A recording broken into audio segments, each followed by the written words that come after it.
Yo, yo, yo, what is up, YouTube? Welcome to the Poke Lab. It is your host, yours truly, Nick, and I want to thank you so much for stopping by. If you're returning to the channel, thank you. If you are new to the channel, thank you. And if you are new to the channel, please consider subscribing and join the conversation here in the Poke Lab. Join the Odd Squad, where we just have a good time talking about what we love. Pokemon, baby. Cracking cards, market analysis, whatever it may be. And any other things I can think of to keep doing this strange motion because it looks cool on camera. Just playing. But anyways, guys, why we are here is the Pokemon market crashing. Well, I don't want to call it crashing. Let's call it the Pokemon market is stabilizing because, or it's correcting itself, because the Pokemon market, guys, we all have to know, even if you didn't want to admit it, you know, it was really having it was definitely having unhealthy growth because it was just going up and up and up so high, so fast, and we all knew that it was only because of a certain few events that happened, and then all of a sudden the market just took off, you know? So if you're a person that, you know, found some cards and from your childhood and were able to sell them all really fast, make a bunch of money, awesome. If you're a person that bought a bunch of cards that, you know, at the highest price, thinking, you know, these are just going to continue to go up, and did not research the market and do market analysis and, you know, look at old previous prices to see and understand that there was really just unhealthy skyrocketing growth going on. I'm sorry that you did that, but you know, we all knew it was happening, folks. We all knew it was coming. And, you know, the good thing is it's not like the market is like, what did this and it's going this. It's more like it went up and now it's just going down a little bit. And actually, in a lot of cases, and a lot of the big cards that we all want and love to collect are actually starting to see a steady incline again. And I think kind of stabilizing. Seems like, you know, around 75-80% of what they were in the crazy skyrocketed market that we have just seen. So, is the market crashing? No. Is it going down? Yes. Will it crash to nothing? I don't think so, guys. I think it's going to kind of stabilize, maintain. For example, you know, these boxes right here. A few months ago, I bought this for $100 off Amazon, and you know, it within months it skyrocketed to 500. I seen listings, people trying to sell it for 750, and they were flying. You know, people selling cases at a time. Even with talks of people had like pallets of this stuff stored. You know, nobody knows, but you know, this box already it boom took off like a rocket ship, and it's starting to dip, and dude, what is my cat? And it is starting to dip, and this box is starting to stabilize around $450. I think it's going to go down to around $400, maybe stay right there if it does truly stay out of print. But again, we don't know. That's another thing, and that's another part of this video is, you know, what am I doing with my Poke money so now, and you know, what am I buying? And I am kind of changing my game plan a little bit. As you can see behind me, I love buying modern. It's very sexy. It's very appealing. It's fun to go to the store, buy some product, and, you know, crack it open, record it on camera. It's just sexy. Get some super fire pull, you know what I'm saying? Pull something like that. Like, it's amazing. You know, it's a lot of fun. But the thing is with Pokemon, and they're showing us, and the Nintendo company, they're showing us that they're trying to figure out a way to combat, like, the resellers, people that are buying product to hold it, you know, like, I have a lot of product, but there's people out there that are like, you know, have pallets of it, and they're just holding it with the sole intent of reselling it for a higher value in which they paid, you know, like 100% profit, which no real business works off 100% profit, you know, they're just cheating the game or whatever, you know. But Pokemon and Nintendo are trying to combat that by reprinting a lot of sets that we thought were out of print. For example, Cosmic Eclipse. You know, we thought this was out of print. This box was selling for, I saw listings around $300, and now they announced a reprint, and you can see that box is dropping, which is okay for me anyways, because it's not something I was selling anytime soon. Like, I want to hold this long term and just have it to be able to look at it forever and you know, 20 years down the road, maybe we'll talk, you know? Is it going to be like a first ed box then in 20 years, how it is now for the first edition base set box? Probably not, but who knows? Maybe reach a couple thousand. Hopefully Pokemon's still around, as long as they just keep putting out games and new Pokemon and keeping the interest and being innovative. I think Pokemon will stand the test of time, but who knows? Because kids right now, they're not able to buy cards, and that's who we need to be able to get cards, is the kids. You know, we all, as adults that are watching, we all buy a ton of Pokemon because, you know, we have a nostalgic attachment to it from when we were younger, and I think it just rewinds time and brings us back to a simpler time, you know, and where everything was just happy, fun, and we all farted glitter and slid down rainbows and all that. You know, it takes you to a happy place like that. But with us not allowing kids to get any of this product, these kids are not creating their own nostalgic attachment to these Pokemon products, and, you know, nobody knows how that's going to affect the future. I mean, at least I guess they get to play the games, but, you know, we want these kids to be able to get cards. So that's kind of like a PSA and just a way to look at, you know, holding modern product for an investment for the future, you know, thinking like all these boxes are going to make me rich in 20 years, you know, that there's a very good possibility or a chance that that will not happen, you know. Will it increase in value? Yeah, I believe that, you know. 10 years down the road, I don't think we have to worry about reprints from any of these sets that you see here, you know.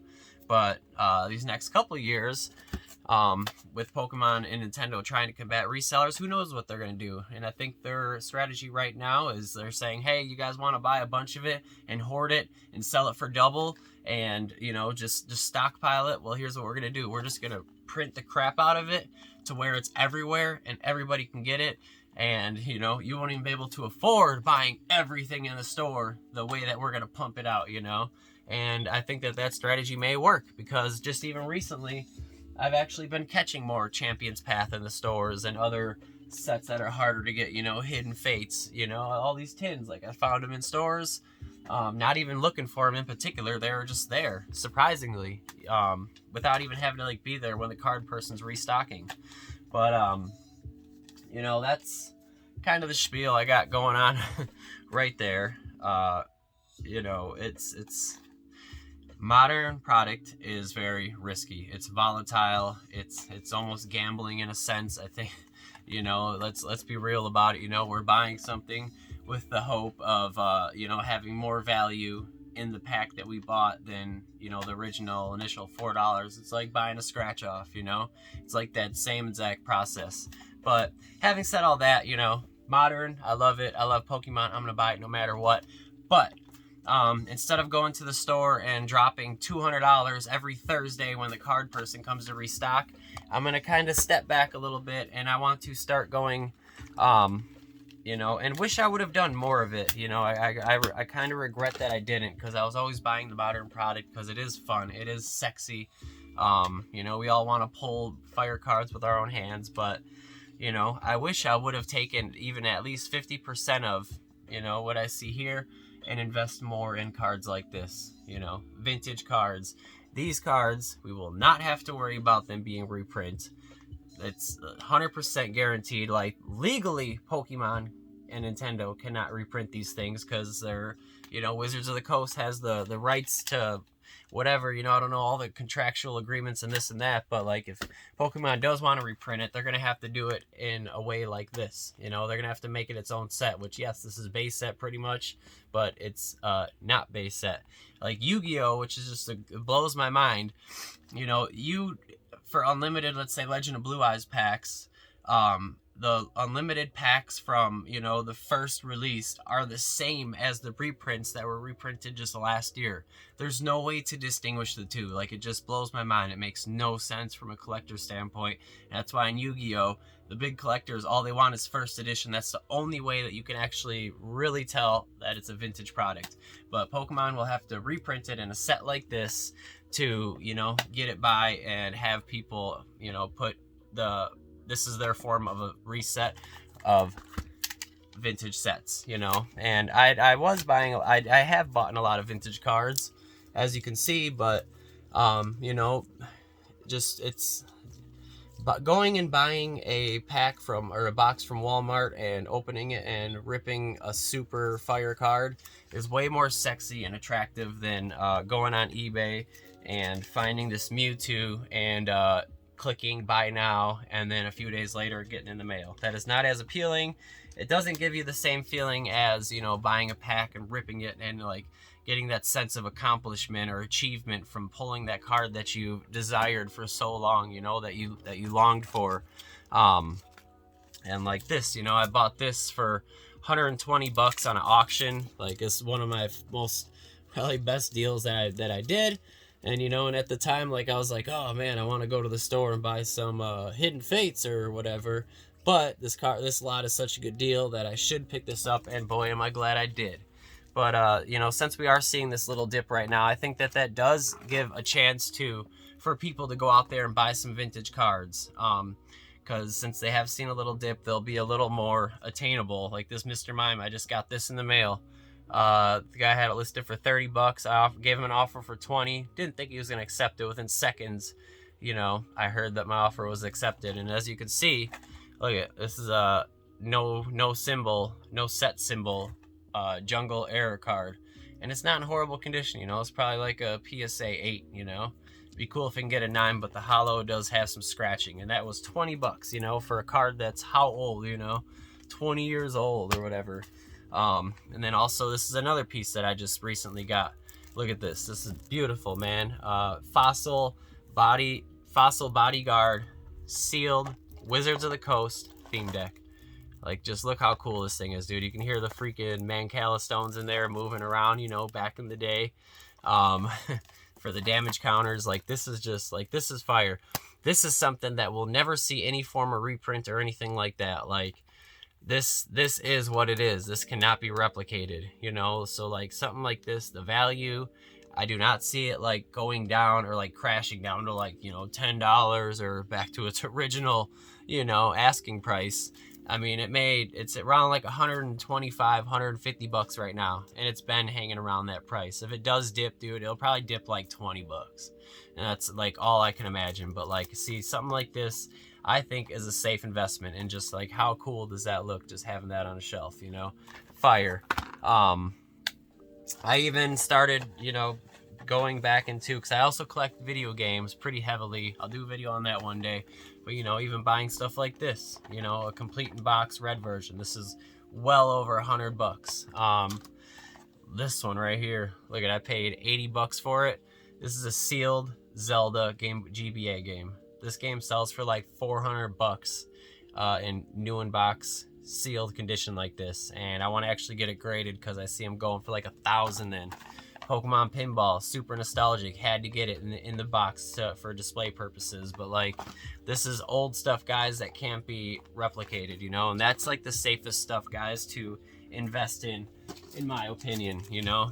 Like this, can't be reprinted. All these packs, you know. And I'm glad I have what I have, but if I would have took all the money that I spent on modern product and put it into vintage product and just got it all graded, you know, buying doubles with intent to sell to help further grow my collection or grow the channel, I'd be in a very, very, very good spot. But guys, that's what I want to talk about a little bit. The Pokemon market, did it crash? I don't want to say crash. I think it's stabilizing. And if you're a collector at heart, none of that's gonna matter anyways, because you want the cards because you love the cards, you love the art, they mean something to you, they have a nostalgic attachment. So thank you guys so much for tuning in. And again, if you guys are new to the channel, please consider subscribing, join the Odd Squad, join the conversation. We crack cards every day or have conversations like this. You know, I'm a young channel, been on YouTube for like a month and a half, and I appreciate all the support that you guys have given me thus far. I'm truly humbled. We're approaching 250 subscribers in like a month and a half. That is awesome. Thank you guys so much. Check out my video for the giveaway. It was like 2 videos ago or 1 video ago. I don't know. You'll see it. It's also on my Instagram. Catch you guys in the next one. If you can on the way out, please leave a like, just because it's easy to do with a little tickety flick flack of a thumb, and it'll help the YouTube algorithm and all the other social media mumbo jumbo, which we don't want to talk about because that crap is boring. But thank you guys. I'll catch y'all in the next one. Have a fantastic day. This is Nick and Nick signing out. Peace.